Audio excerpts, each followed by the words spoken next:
I have been a coach for about 13, 14 years.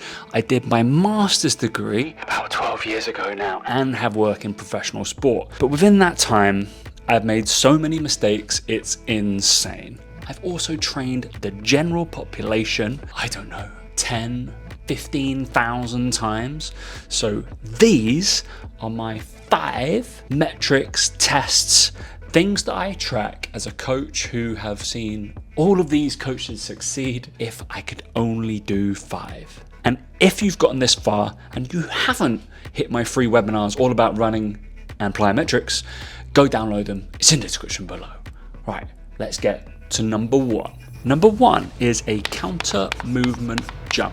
I'm going to shout out to my good friends Metric. Jacob and the gang have an awesome app for this. I am not being paid whatsoever, trust me, to do that. I actually am a paid up subscriber of their app. Okay, so Metric Jump. Counter movement jump is all about production of force and trying to get as high as possible. We're kind of looking for 30, 40, 50 centimeters if we're really cooking. This is an unbelievable metric of trying to get lower body force. If you are generally stronger, you will get higher, hands down. If you're more springy, you will get higher. If we do better squats or deadlifts, you will jump higher. This is a fantastic test if you don't want to do the traditional, let's do strength maxes, because we ain't got time for that. We're not going to get CNS fatigue and completely fried. This one is actually a readiness test for if you want to go and lift heavy that day. Number 2, we dip into strength endurance. It is a reset push-up, 60 seconds. Now this one is an interesting one. I'm going to leave a little video of here of Dr. Mike Israel doing this exact test because it is in, I believe, the American Marines of some sort, whatever they're called. Too sure, but it's also something that I include in when I collect data. 60 seconds, reset push-up. That means arms out, back, push, just like this lad up here. Because you've got over 60 seconds, you're having to reset, recontract, and take out anything like stretch reflex and bounce out of your push-up. Also, you can't lie about the rep. We've got to get that full extension pattern, which is going to happen. We are talking here, not here. Okay guys, there's a lot of bad push-ups out there. This is an amazing one to see just how tough we really are. We all know you could do bench press, but this feels more relevant for the general public that we train. And if you say, my clients are nice and old, Tom, they can't do this, regress it. Bring them up, reset them onto a box, or just go from their knee. Whatever you can. Number 3 is something called Maximal Aerobic Speed. Mass. So this one gets a little bit technical, but as you can see, this is about general people, general athletes, and this one is actually used by all Premier League football teams. So normally they might do a 1K, a 1500, 1600s, or a 2K kind of run to see how fast they do it.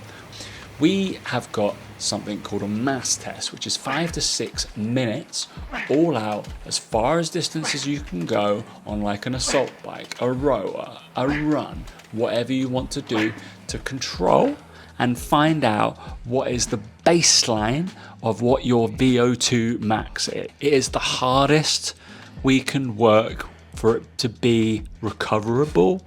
I think that's about right, but it's a beautiful thing if you want to program conditioning for this person and improve all the metrics they have on their watch or on their Whoop or on their Oura ring. We're talking resting heart rate, we're talking max heart rate, we're talking peak heart rate, we're talking recoverability.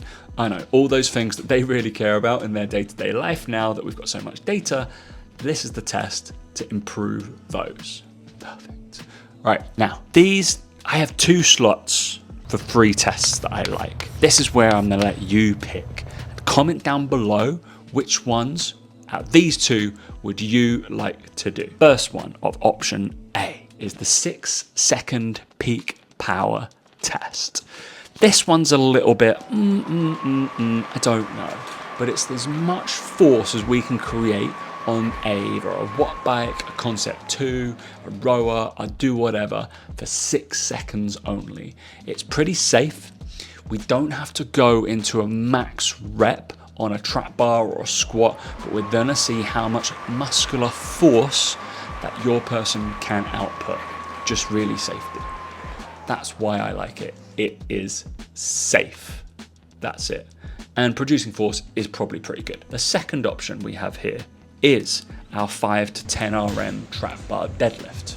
I'm going trap bar because it's the best go-between between a squat and a normal deadlift. We don't need conventional. We can do high handles trap bar. We're talking the general public.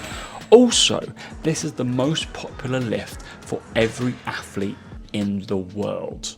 I'm not gonna lie, your Rory McIlroys, your Usain Bolts, your Keely Hodgkinsons are all doing the trap bar deadlift. Trust me on that fact. And doing it to 5 to 10 RM allows you that kind of differential that it's not gonna be completely above their 90% rep max adjusted, whatever, but you can kind of guesstimate what would be about 85%, and we're probably not going to get too taxed on their lower back and leave them completely CNS fried. And option number 3, which I really like, is a double broad jump. Not only do you have just concentric force, you will also have the ability to bounce in the middle and stick that landing.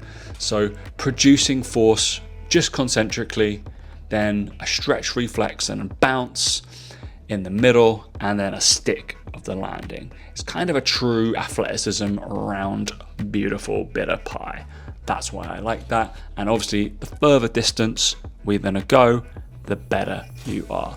Right, I'm gonna display right next to me what average, pretty good, and you're an elite athlete could look like that you can go away and go and do, which would be lovely. And then you can report back what scores you or your clients get. They're gonna find out those scores. You're gonna see where you rank in 1, 2, or 3. And yeah, let me know how you get on. Which ones are you gonna do if you've only got 5 to train and test in one session for your clients or yourself next week? Let me know in the comments.